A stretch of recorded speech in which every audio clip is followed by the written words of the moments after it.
On this episode of On the Rail, we spotlight trainer Kate DeMasi. We catch up with jockey Aliseo Ruiz. Hang out with Parks Hall of Fame handicapper Craig Donnelly. Hear Francisco Martinez's fascinating journey from exercise rider to jockey. And we'll learn all about horse bets. All this and more. On the Rail starts now.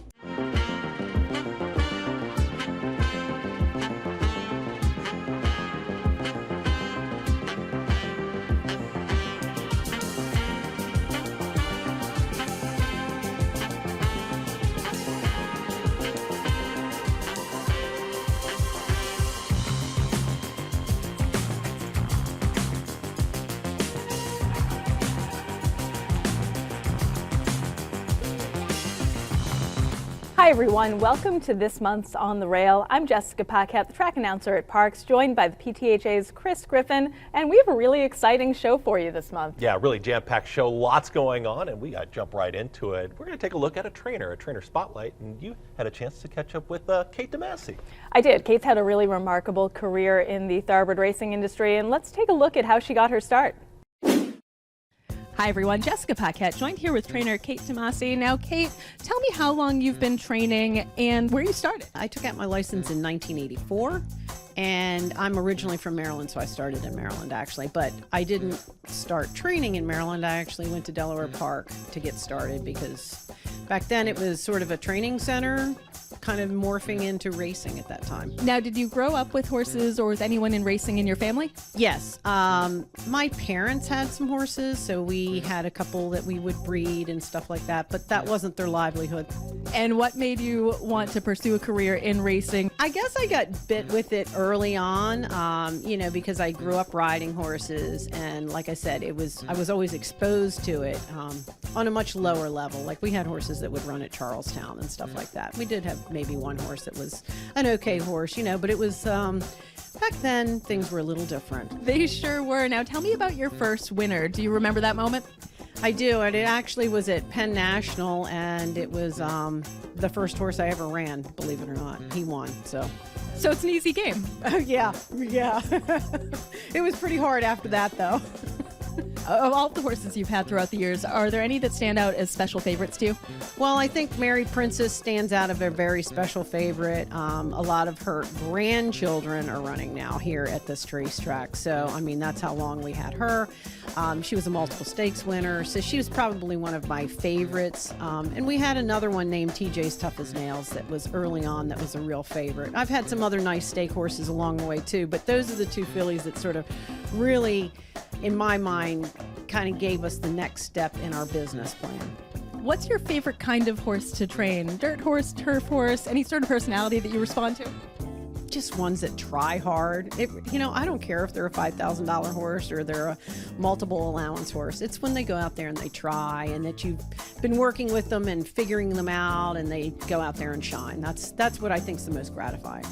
Now, over the years, what lessons have horses taught you? Patience. Oh, that's about it. Yeah, patience is just key. They will make you wait. What do you credit your success to? You do very well here at Parks and throughout the country. You go to Keeneland with success. Anywhere you go with a horse, you're usually pretty live. And where does that success come from? It's a team effort, totally. My husband plays a big part in doing all the stuff that I don't like to do.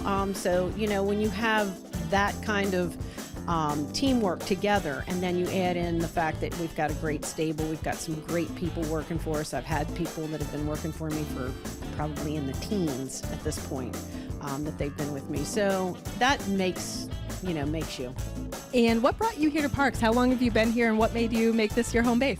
I took out my license in 84, and I came to Garden State in 1985 when they opened, and stayed here ever since. And back then, we had circuits. You went to Garden State for a while, you went to Atlantic City, and then you came back to Parks, which was back then, it was Philadelphia Park. So things have really changed. You don't really have to leave, as long as you are able to, stay in that kind of company racing, so it's a lot different than it was back in those days.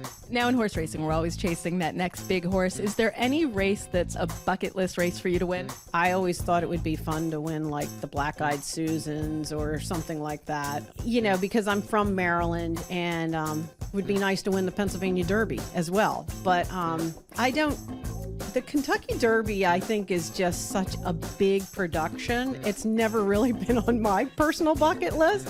I'm sure I've got owners that have it on their bucket list, but it's not one of mine. Well, we are rooting for you wherever you go. I'm Jessica Paquette. This is Kate Tomasi.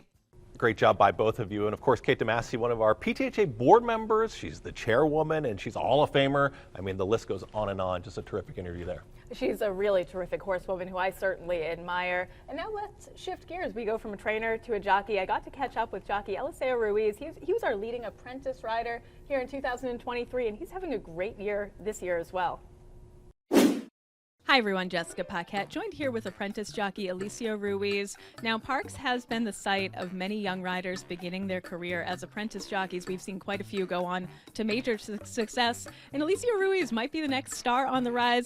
Now, Eliseo, tell me where you rode before coming to Parks and what your early education riding was like. Bueno, mi carrera comenzó en Puerto Rico en el 2020 en la Escuelita Vocacional Hípica. En Puerto Rico no pude obtener victoria, tuve varios segundos, pero nunca pude ganar en mi país, lo que me conllevó a tener más hambre y sed de superarme y romper las barreras y estereotipos y llegar a ser un campeón como todo jinete quiere llegarlo a ser. Pues antes de aquí de Parks, que fue donde pues tuve mi primera victoria, me fui desenvolviendo, aprendiendo, pues comencé en Puerto Rico. And who were some of your early idols growing up? What jockeys did you look up to as a young rider? Wow. Podría admiro bastante jinetes, la realidad del caso. No podemos descartar a los hermanos Ortiz, a Manuel Franco,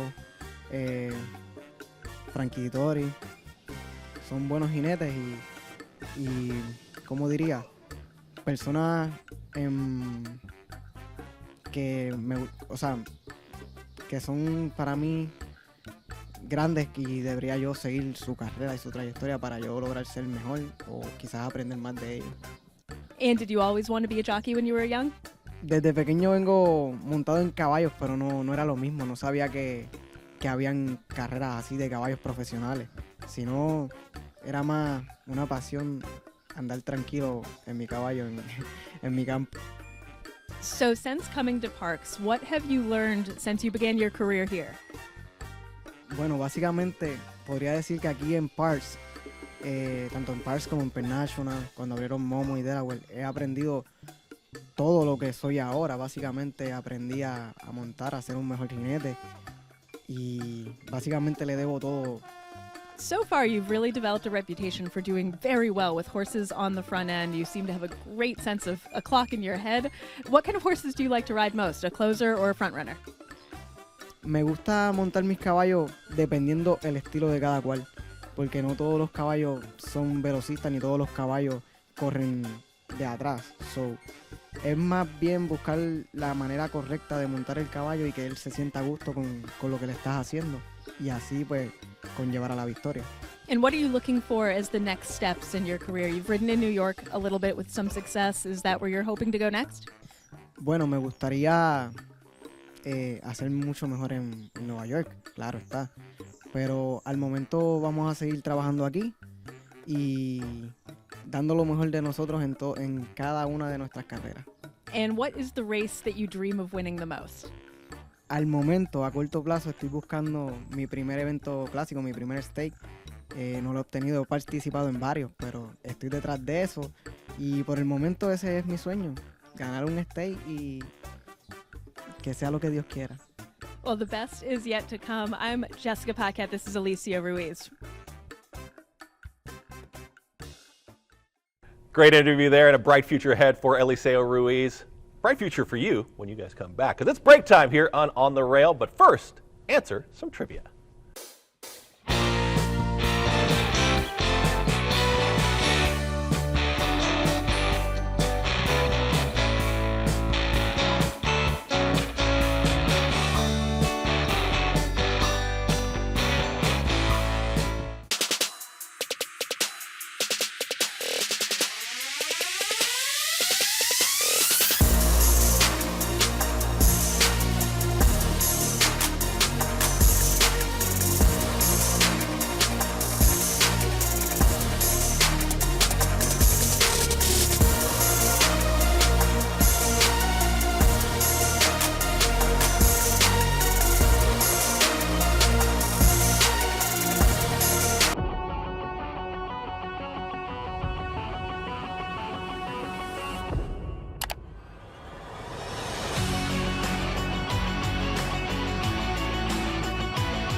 Welcome back, everyone, to On the Rail. I'm sure you all got that trivia correct. Now let's shift gears and go to an interview with one of our favorite people here at Parks. Yeah, he's a Hall of Famer. Lots of Hall of Famers on this episode here of On the Rail. But Craig Donnelly is a handicapper. He's been trackside. He's been here for almost 50 years now. I don't want to age the man, but you're going to find out a lot more. But Craig Donnelly got to talk about his career, his path, and Smart Dancer, and so much more. Here's me with Craig Donnelly.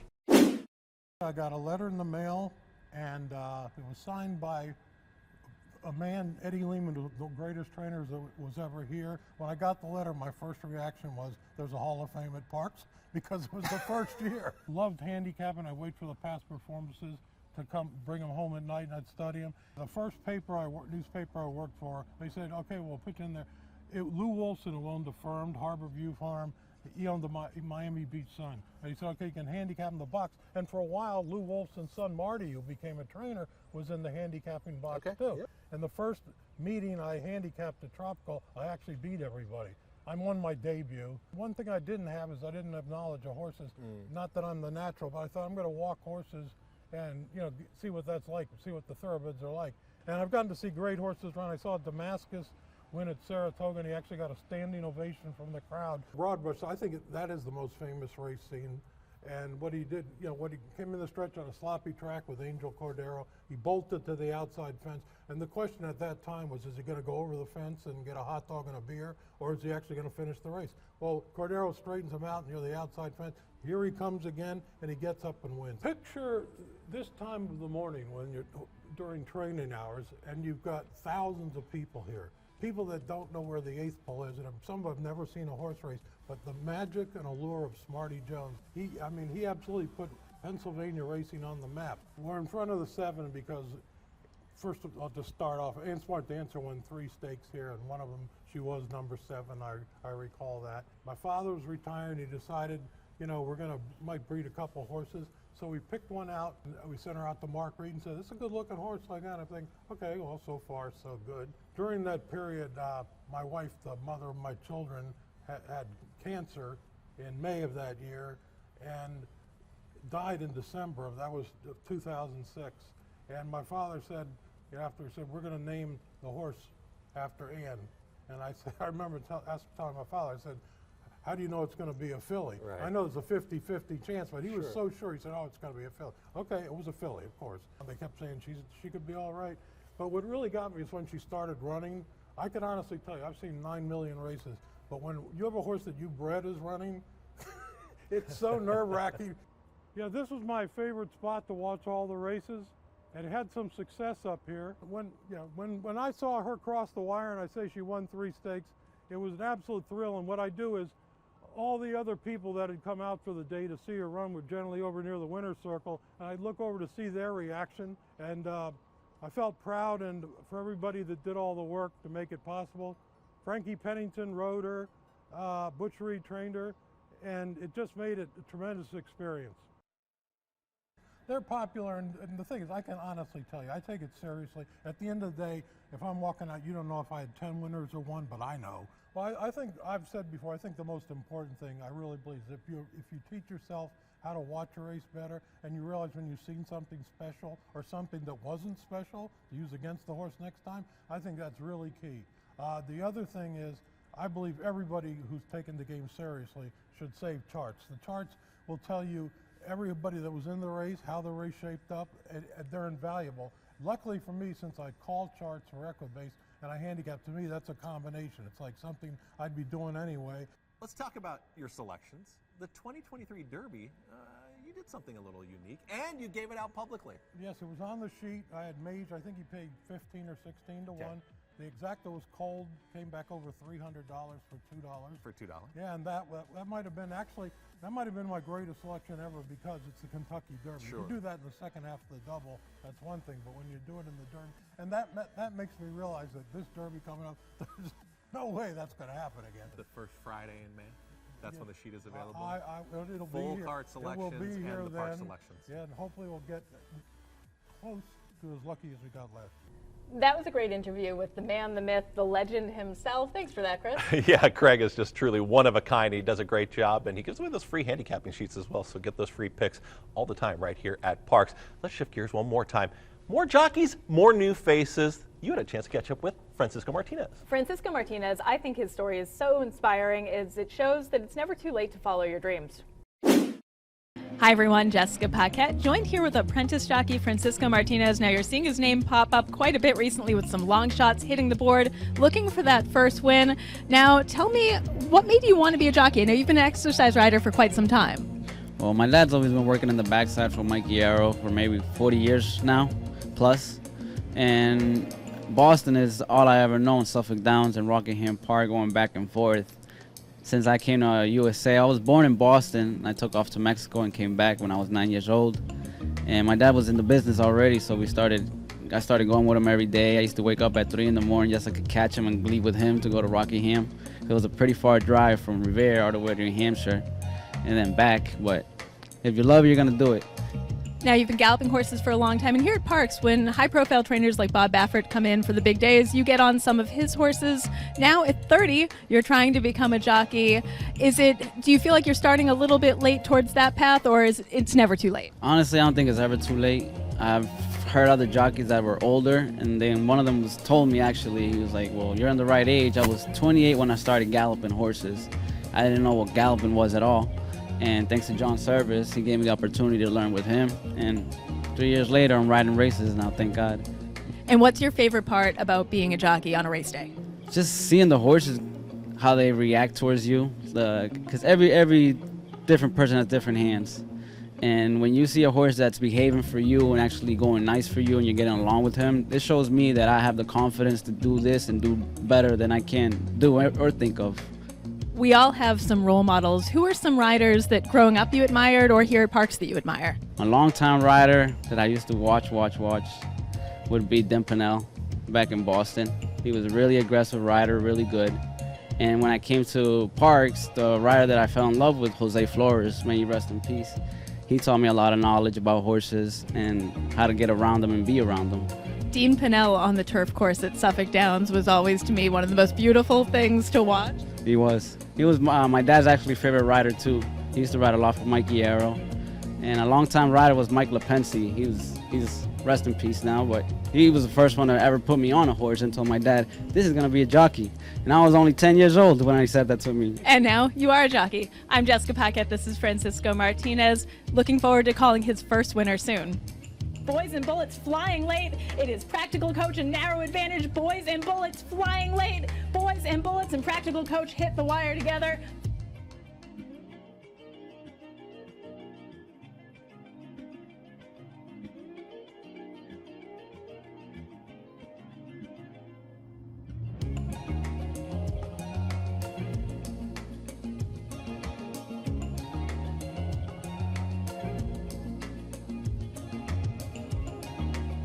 Love seeing that. Francisco Martinez was able to get his first win, and look at that celebration. That was an interesting week because Johario Rodriguez, another apprentice, he picked up his first win. 2 apprentices getting their first win right here at Parks. It's break time one more time. No more trivia because I got the last one wrong. We're coming right back here on NBC Sports Philadelphia.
Welcome back, everyone, to On the Rail. Next up, I stopped by trainer John Kirby's barn to learn a little bit more about bits. Equipment makes a huge difference in a horse's performance. Enjoy the next segment.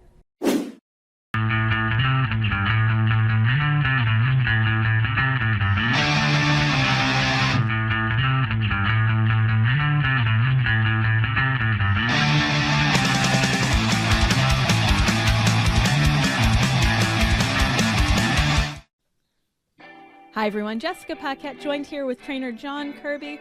I'd like to give you a little bit of insight in the behind-the-scenes work that goes into getting a horse ready to race. Now let's talk about bits.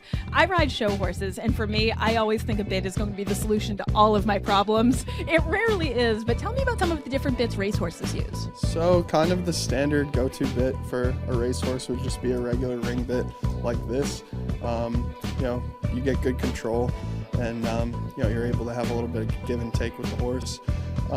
Then second to that would be a rubber ring bit, which is my personal favorite. You get the same type of control and rating with a horse without the severity of just metal. You get the rubber here, so that's good for a horse that doesn't really have many problems, but you still need to keep a hold of. Then we go to a D bit, which is just a straight bit like this.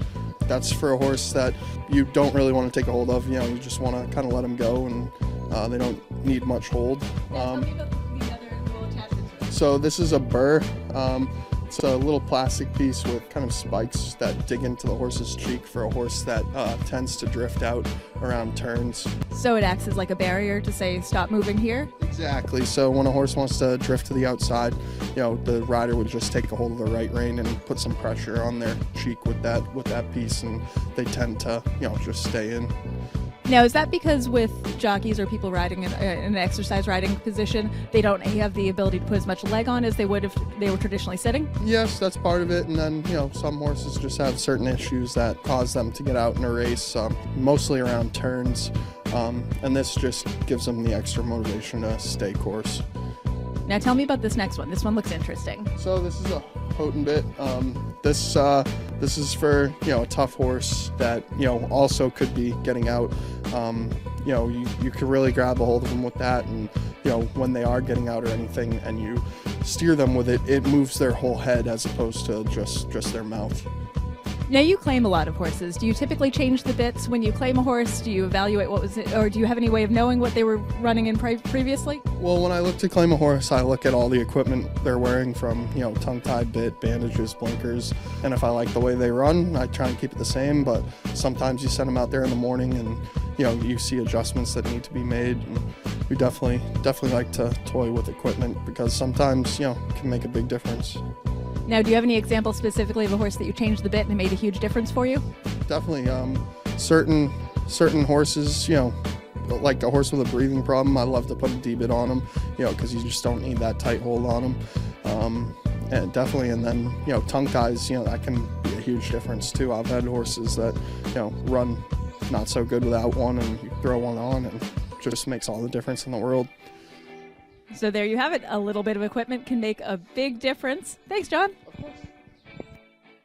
Very educational, John Kirby, learning a lot about bits and everything that goes on into horse racing. Hey, we got another show coming back May 25th, I think.